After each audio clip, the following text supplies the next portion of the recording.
Finaritra isika rehetra ary manonona ny tsodrano amin'ny ten'Andriamanitra eo amintsika rehetra ny fahasoavana ao Jesosy Kristy Tompo, fitiavan'Andriamanitra ray ary ny firaisana amin'ny fanahy masina. Tamin'ny herinandro tsika dia niresaka ny fampizara momba ny fiangonana, ny toetra manokana ananany. Amin'izao herinandro vaovao indray dia iresaka tsika ny amin'ny maizy azy ny olona tsirairay avy, le antsoina amin'ny teny frantsay hoe identité. Za zao dia manana karapanondrom-pirenena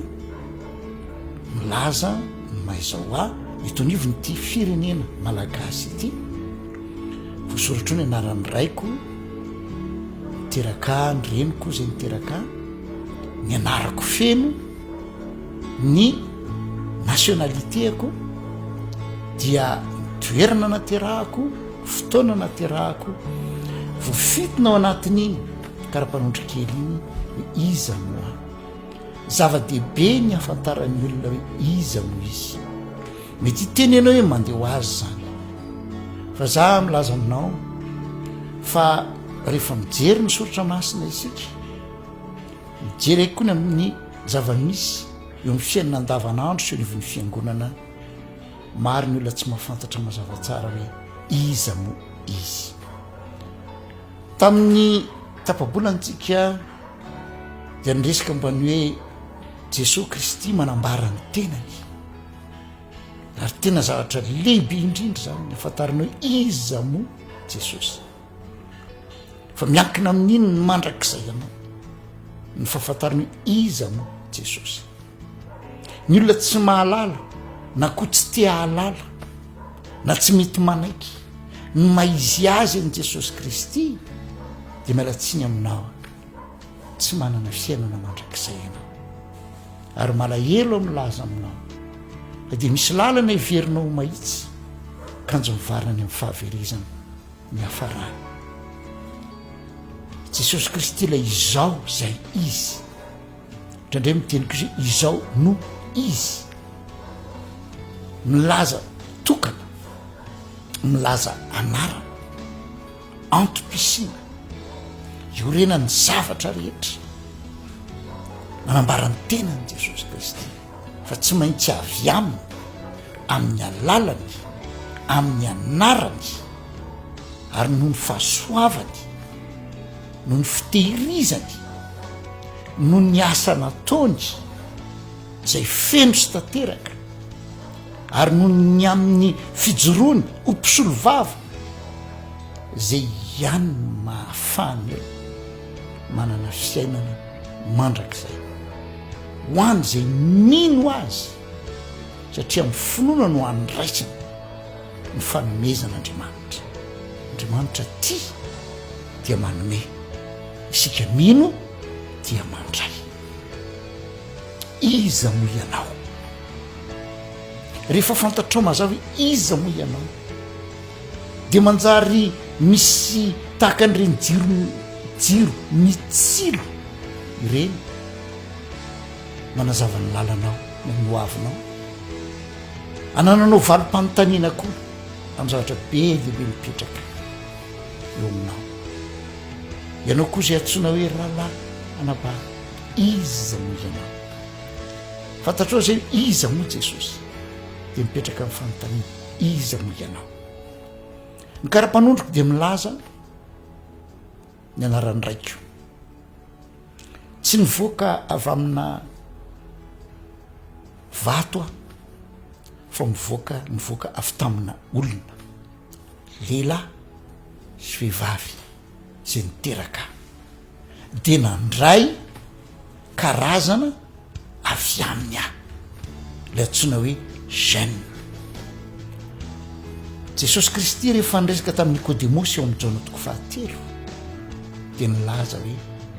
izay ateraky ny nofo dia nofo. Ny karapanondrom-pireneko dia milaza araka ny nofo.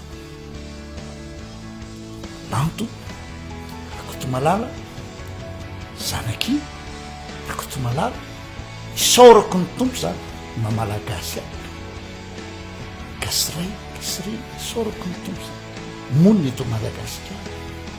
olo-pirenena malagasy zay ao anaty rako zay ary iainako zay no maizao ao amin'ny nofo dia rehefa nyteny nefa ny tompo zay teraky ny nofo dia nofo dia nanambara ihany ko izy raha tsy ateraka indray ianareo dia tsy mahazo mandova fanjakan'Andriamanitra na tsara tohinona aza le fijery amin'ny maizao araka ny nofo dia tsy afaka andova amin'ny fanjakan'Andriamanitra fa hoy Jesosy Kristy hoe raha tsy ateraka indray dia le nateraka indray iny dia ambara hoe nateraky ny fanahy nateraky ny fanahy zay teraky ny nofo izy dia nofo ary zay teraky ny fanahy dia fanahy ahoana moa ny amin'izany dia ateraky ny fanahy dia nambarana misy fomba anoharany azy indray le ateraky ny nofo dia nateraka avy aty ambany avy amin'ny tany zany ny olona araka ny nofo tsy firaisana ram-panahy akory ny avitsika amin'izao fiainantsika ao anatin'ny nofo zao fa ary-nofo soron'Andriamanitra ny amin'ny fahasoavana be dia be vokatr'izay tia ampiriharianao amin'ny mamalaka sy ianao tia ampiriharianao koa mety manana mety olo-pirenena hafa ianao dia manany ianao rihareny amin'izany satria fanomezana avy amin'Andriamanitra zany fa azadiny kosa tsy ny mahay ianao anao araka ny nofo mahatonga anao andova ny fanjakan'Andriamanitra indray mandeha ny ady hevitra Jesosy sy ireo jiosy indrindra mpitondra fivavahana jiosy izahay ozy taranaky Abrahama dia hoy Jesosy hoe raha taranaky Abrahama nareo dia ny asan'ny rainareo no ataonareo fa ianareo izy mitady amono ianareo izy devolo ny rainareo ohatra tsika dia variana be hoe taranaky Abrahama nefa dia nambarany Jesosy tamin'izy hoe devolo ny rainareo le olona ateraky ny nofo dia tsy maintsy mandalo ny faterahana indray satria nahoana za dia taranaka ny raiko ao amin'ny nofo fambarany tenin'Andriamanitra koa eo amin'ny toerako eo anatrehan'Andriamanitra dia Adama no ny aviako tahaka antsika rehetra ireto taranaky Adama tamin'ny alalan'ny Adama nefa ho ny tenin'Andriamanitra ny amin'ny Romanina toko fahadimy any no nidirany ota ka dia tonga mpanota ny olona rehetra tsy ny zavatra ataoko zany mahatonga tsy ny hoe mpanota fa noho iza taranaky Adama izay nanota dia zay rehetra taranany dia mitondra ny tsimokiny ota avy amin'ny nofo zany dia nandova n'izay toerana mahampanota izay isika tsy noho ny ataontsika zany voalohany indrindra mahatonga antsika atao hoe mpanota fa reny zavatra ataontsika ireny dia vokatry le ota zay efa tsimoka ao anatintsika fa tonga Jesosy Kristy dia hoy ny tenin'Andriamanitra hoe tahaka ny idirany ota avy amin'ny lehilahy anankiray dia Adama no idirany fahamarinana kosa avy amin'ny lehilahy anankiray dia Jesosy Kristy Jesosy Kristy nefa marina fa nateraky Maria Virjina izy araka ny tsy anjely efa fantatsika fa izy kosa dia nitorotoronina avy amin'ny fanahy masina ary zay nanambarany hoe lay avy any ambony no rainy Jesosy Kristy dia avy any ambony amin'ny alalan'i Jesosy Kristy no mahatonga ny olona ateraky ny fanahy satria rehefa mandray an' Jesosy Kristy ho tompo sy mpamonjy ny olona anankiray dia mbarany hoe nomeny hery nomeny anarana zay le identité nomeny fahefana ho tonga zanak'Andriamanitra dia zay mino ny anarany zay le ateraky ny fanahy manomboka eo izy dia manana identité anankiroa za misy ny identitéko ny lovaiko avy amin'ny raiko tsy mahatonga ho mpandova ny fanjakan'andriamanitra iny. Misy kosa ny identité novaiko avy amin'ny ray avy any an-danitra nomeny Jesosy Kristy ahy ary nisokafany ny lalana atongavako amin'izay tamizy nanolotra ny ainy teo amin'ny hazo fijaliana mba tsy ho very zay rehetra mino azy fa nana fiainana mandrakizay. Zay mino azy dia manana fiainana, zay le fiainana avy amin'ny fanahy, fa zay tsy mino azy kosa dia tsy manana fiainana, zany hoe tsy manana fiainana avy amin'ny fanahy, tsy nateraky ny fanahy. Tsy anontany ianao ary aho, iza mo ianao? Fa tsy ny mahay ianao anao araka ny nofo no andovana amin'ny fanjakan'Andriamanitra,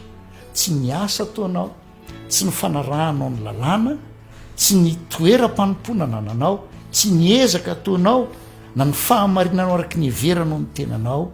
fa raha iny dia io ny ten'Andriamanitra tahaka ny voron-damba miosondra. Fa ny fahamarinana avy amin'i Jesosy Kristy, ny finoana ao an' Jesosy Kristy le lalana sy fahamarinana ary fiainana no azahoanao le fahaterahana avy any ambony, fahaterahana ara-panahy. Amin'izay fotoan'izay dia afaka mamaly ianao hoe iza moa ianao, dia hitenenao hoe zanak'Andriamanitra.